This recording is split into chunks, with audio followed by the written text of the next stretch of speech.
Prodi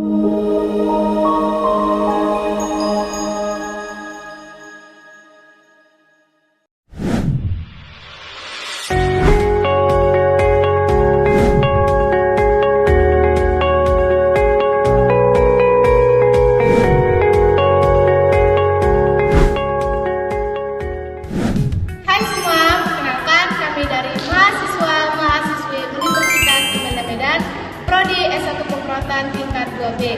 Di sini kami akan merefleksikan mengenai peran perawat dan kolaborasi interdisiplin pelayanan keperawatan jiwa pada kasus bencana. Selamat menyaksikan. Perkenalkan, nama saya Denny Ferdian Agandolai dengan NIM 2414201056. Saya di sini berperan sebagai observer 3 sebagai pengamat reaksi psikologis 1B. Halo semuanya, perkenalkan saya Fadli Cornelius Buha dengan NIM 2414201061 dari kelas 2B. Saya sebagai Tuan B, umur 55 tahun dengan korban reaksi depresi. Halo semua, perkenalkan nama saya Devita Gloria Iyana Srinono dengan NIM 2414201065. Saya sebagai relawan psikososial. Halo, perkenalkan nama saya Gita Sudian dengan NIM 2414201066. Saya sebagai observasi 4, pengamat tahapan kedaruratan akut atau PFA. Halo semua, perkenalkan nama saya Nabila Pane dengan NIM 2414201074. Di sini saya berperan sebagai observer 5, pengamat dokumentasi dan rujukan. Halo semua, perkenalkan saya Pasca Pradana Sinaga dengan NIM 2414201076. Di sini saya berperan sebagai Nyonya dengan usia 38 tahun, korban reaksi cemas. Halo, perkenalkan nama saya Silvana Putri Arwan dengan NIM 2414201081. Di sini saya berperan sebagai observer 2, yaitu pengamat reaksi psikologis pasien Nyonya. Halo, perkenalkan saya Siska Karyanika Lambanua dengan NIM 2414201085 sebagai perawat koordinator lapangan. Halo, saya Siti Aminah Siregar dengan NIM 2414201086. Saya sebagai kader. Halo, perkenalkan nama saya Yuliana Bernardo dengan NIM 2414201089. Saya sebagai observer 1.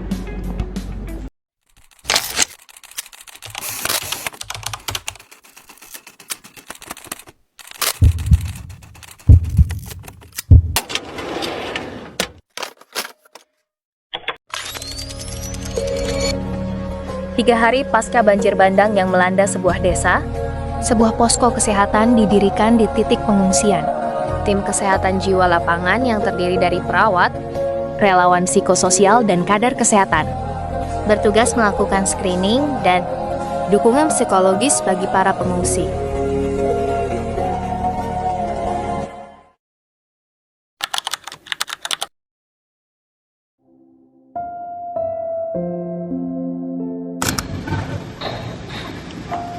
Selamat pagi rekan-rekan. Selamat pagi, Nas. Terima kasih sudah bersiap di posko ketiga hari ini.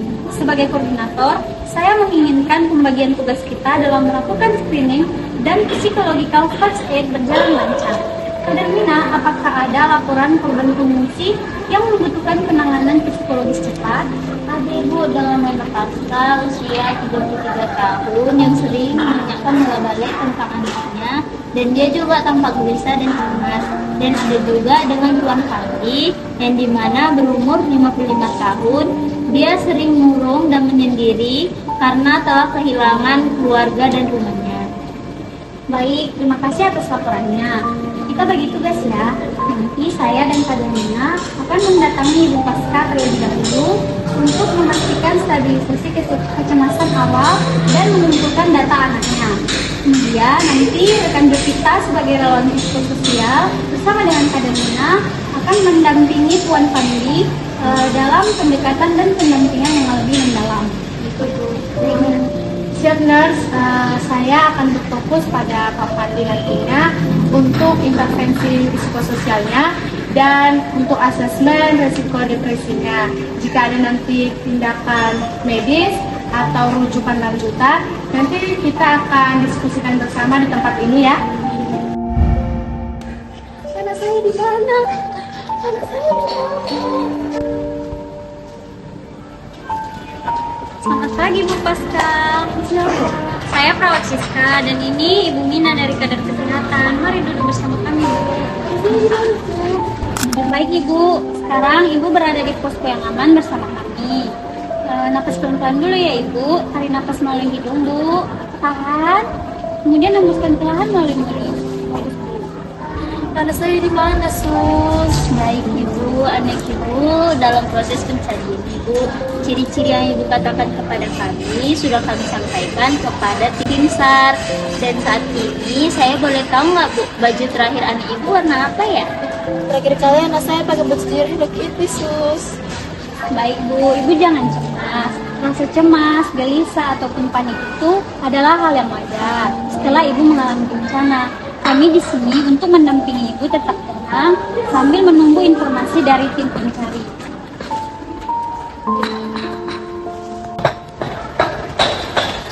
Selamat pagi Pak.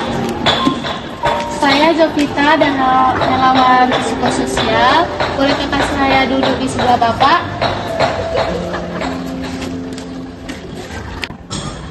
Pak Fandi, Bapak belum makan? Kenapa makanannya belum disentuh, Pak? Kami juga sangat berduka, Pak, atas kehilangan rumah dan keluarga yang Bapak alami saat ini.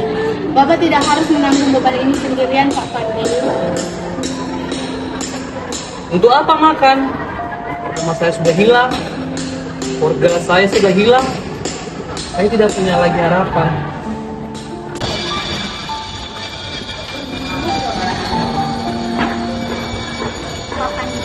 Saya perawat Siska.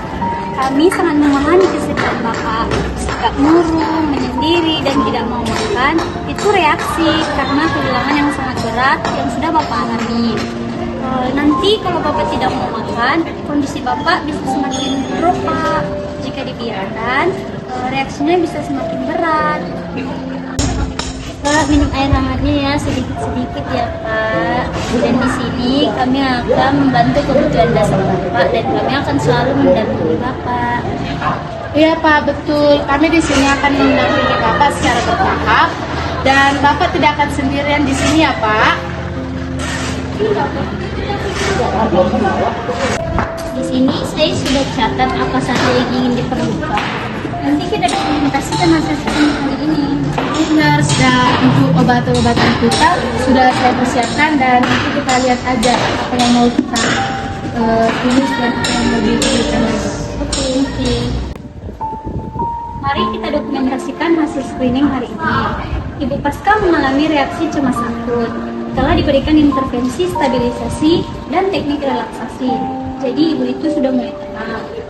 Untuk Kader Mina, nanti terus pantau perkembangan pencarian anak Ibu Pasca dan terus dampingi dia ya. Baik Nurse, saya akan mendampingi Pasca. Bapak Fandi mengalami reaksi depresif akut dan penolakan asupan nutrisi. Baik Nurse, saya akan jadwalkan ulang untuk Pak Fandi untuk konseling psikososialnya sore hari ini.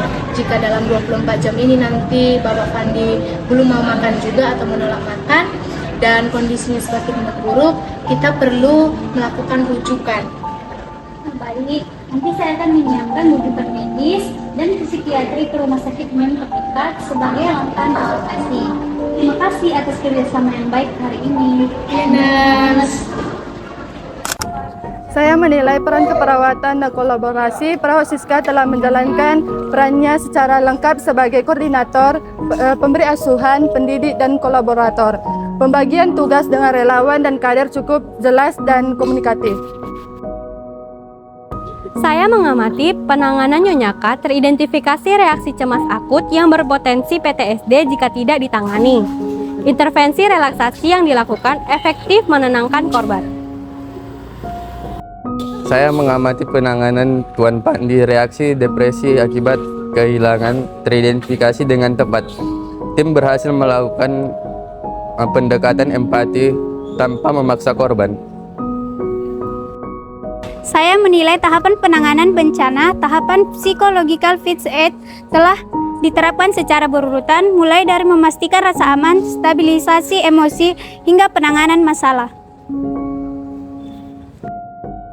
Saya menilai pencatatan dan rujukan, dokumentasi screening telah dicatat secara sistematis dan rujukan kepada Tuan Fandi telah disiapkan sesuai dengan kebutuhan klinis.